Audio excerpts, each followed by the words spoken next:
Mr. Speaker, will the decades-long national news media cover-up of the brutality and the violence of abortion methods ever end?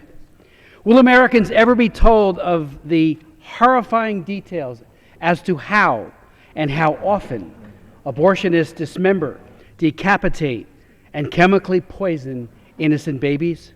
Will Americans ever be informed by a conscientious, unbiased national news media that in the past 40 years, over 55 million child victims have been brutally killed by abortion, a staggering loss of children's lives that equates to the entire population of England, and that many women have been hurt physically, emotionally, and psychologically?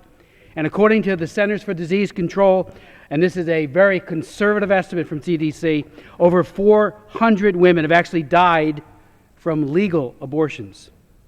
Will Americans ever be told that of the 55 million children, Planned Parenthood alone claims responsibility for destroying 6 million babies, and that just 2 weeks ago, a Planned Parenthood leader in Florida testified at a legislative hearing on a state initiative to protect born-alive infants, that even when a child survives an abortion, the decision to assist or kill the born-alive infant should be, quote, up to the woman, her family, and her physician. In other words, if a child intended to be aborted survives the assault, the choice to kill remains, so-called after-birth abortion. Isn't that extreme child abuse? Murdering newborns in the abortion clinic, seems to me, is indistinguishable from any other child predator wielding a knife or gun. Why isn't the child also seen as a patient in need of medical care, warmth, nutrition, and, dare I say, love? Now another national media cover-up.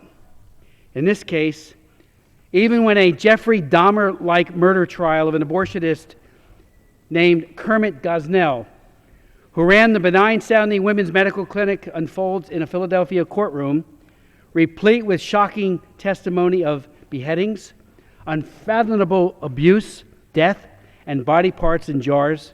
To this day, the national news media remains uninterested, woefully indifferent, AWOL. Why the censorship? Why Gosnell's House of Horrors, his trial, fails to this day to attract any serious and meaningful national news reporting?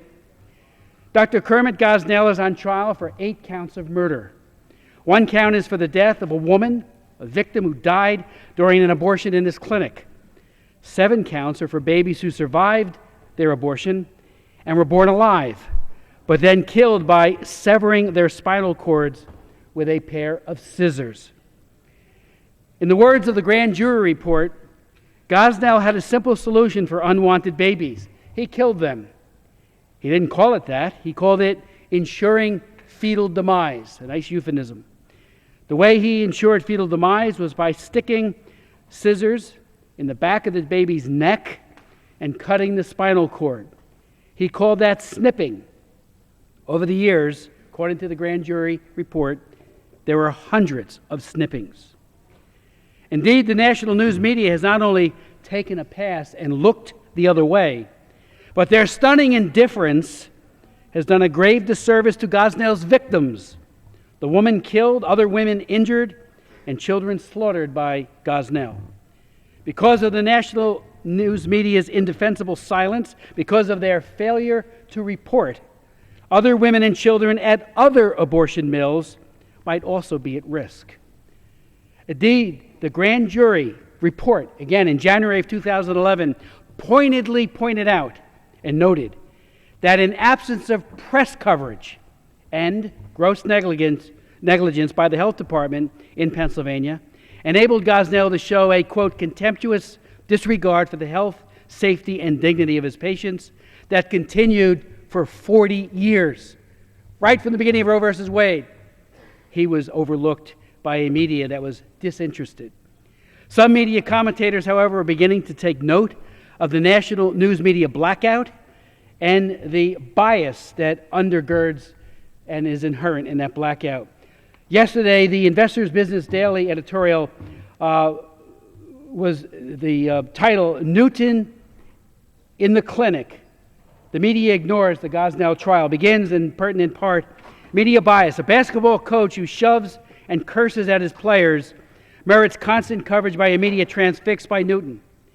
But a Philadelphia doctor on trial for murdering a woman and 7 babies, it's ignored.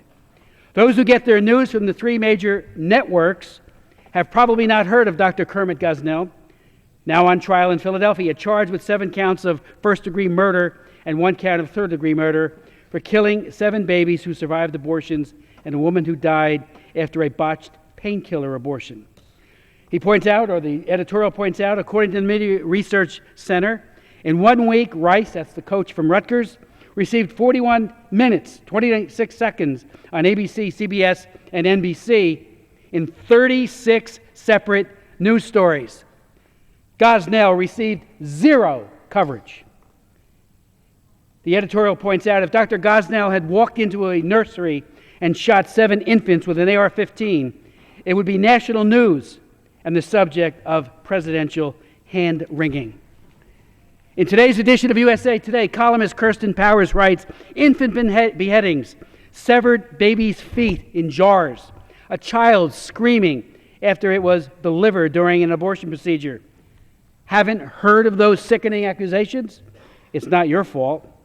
Since the murder trial of Pennsylvania abortion doctor Kermit Gosnell began on March 18th, there has been precious little coverage of the case that should be on every news show and on the front page. She goes on to write in her editorial or column, a LexisNexis search shows none of the news shows of the 3 major networks has mentioned the Gosnell trial in the last 3 months. The exception is when Wall Street Journal columnist Peggy Noonan hijacked a segment of the Meet the Press show. Again, I ask my colleagues and I ask the news media, why the blackout? Will America ever be told the brutality of abortion and the violence that is commonplace inside the abortion industry? Or will the media, the national media especially, continue to censor, and in this case, censor a trial of the century that exposes all too inconvenient truth that not only are unborn children destroyed in these killing centers by being decapitated and dismembered, but that even babies who survive the abortion can't escape the deadly hand of these child predators.